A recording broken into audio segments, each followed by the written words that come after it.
Hi, my name is Travis Truler. I'm an elementary school counselor in South St. Paul at Kaposia Education Center. Today I'd like to give you a testimonial regarding our success with Safe Routes to School and our partnership with Dakota County and SHIP funding. Here at Kaposia and in South St. Paul, we've been able to put in place some initiatives to help improve safety, and those included story strolls, which I'll give you some more information about soon, an infrastructure project to improve safe crossing, and walking school buses to help support students in need. The first initiative we'll cover is our story strolls here at Kaposia. This was a fantastic idea that blended wellness with exercise and with academics and reading.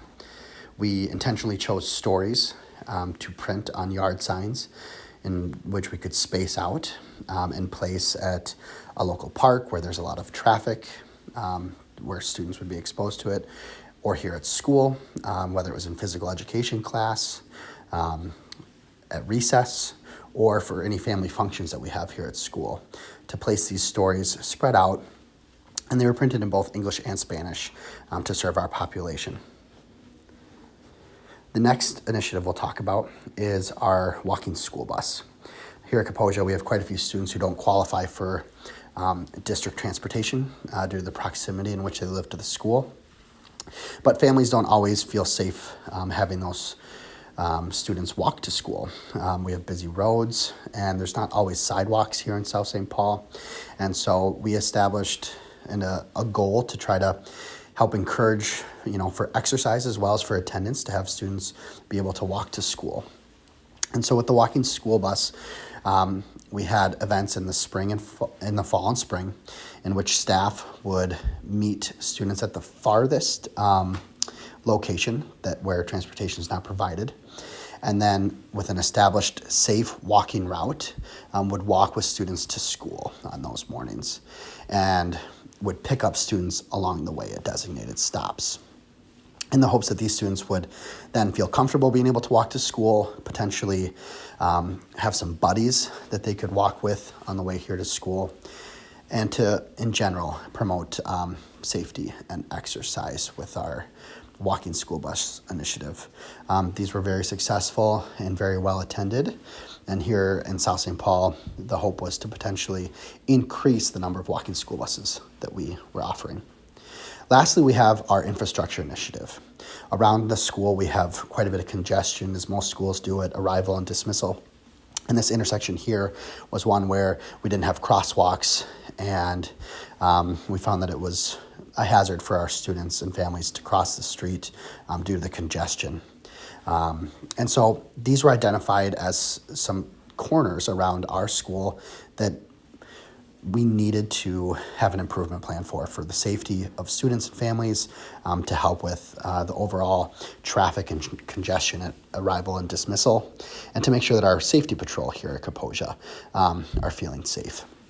And so in partnership with Dakota County, with MnDOT, with a group of civil engineers, we designed bump outs in which students were then involved to be able to monitor the traffic. Were we making a difference with these bump outs? These bump outs add additional space for pedestrians to be able to cross the street safely. We added poles as well to provide some safety around that paint, and added additional crosswalks.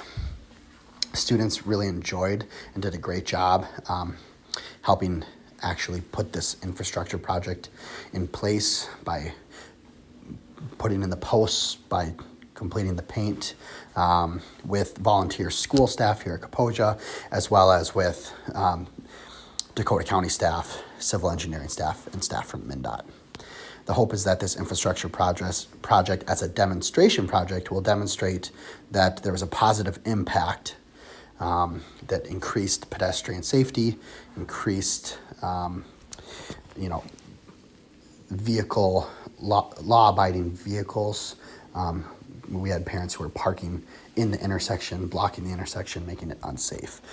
So these bump outs don't allow others to block the intersection, park illegally, and will hopefully increase visibility for drivers as well as students trying to cross the street. With this demonstration project, it can lead to a long-term permanent project, and that is our goal. Thank you for listening to my testimonials of our work in South St. Paul in our partnership with Dakota County and Safe Routes to School. I would highly encourage you to take advantage of the opportunity to partner with Dakota County to access funds through SHIP and to come up with projects that will help better your community and your school. In my experience, in my partnership with Dakota County and Safe Routes to School, we were able to put those initiatives in place. My responsibility was to help organize things on a local level, to get volunteers, to get buy-in, to communicate what we were going to be doing with staff and families, and then to really just identify those pain points that we were experiencing when it comes to wellness or safety in our community, and then to develop a project in partnership with Dakota County to put it in place. And then Dakota County's responsibility was to help make sure that all the documentation was done, to help access and navigate the hoops that can be in place to putting actual infrastructure in place in a city, working with the local city engineers, working with MnDOT, working with civil engineers to plan those projects. So once again, I highly encourage you to take advantage of this opportunity. Just say yes to help better your community, to help better your school. And the icing on the cake really is that in South St. Paul, by partnering with Dakota County and having Safe Routes to School in place, it unlocks funding for MnDOT to do even larger infrastructure projects for our city, such as putting a footbridge over 494 or redeveloping Concord. And so these things are very important to have in place, and it truly will be minimal effort on your part and will go a long way.